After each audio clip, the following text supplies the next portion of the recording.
Hello guys, magandang araw. Ah, Kakapalan ko na yung mukha ko ah. Hindi na to biro. Kakapalan ko na talaga. Di bale, kung magsawa kayo, scroll up nyo na lang. Kung magsawa kayo sa pagmumukha ko. Pero kung gusto mo namang makinig ng kwento na walang kwenta, halika, samahan mo ako. Di, ganito kasi yun. Tayong mga biktima sa puso, minsan kung ano-ano ang naisip natin.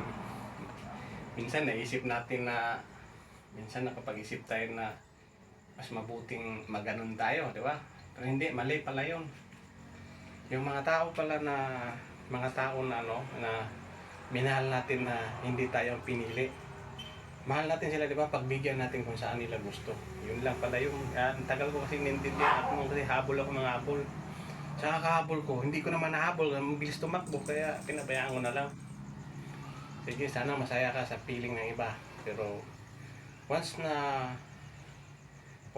na hindi ka na mahalin, hindi tulad ko, handa pa rin kitang tatanggapin.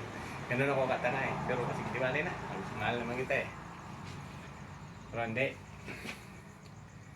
Kung kaya mo lang akong patawarin, usap tayo.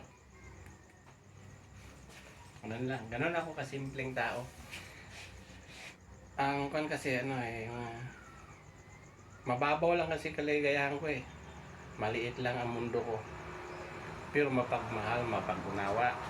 Ganun ako eh. Hindi naman kasi yung taong tipong stricto na kung ano dyan. Patapang lang yung mukha ko pero mabait to. Bye bye.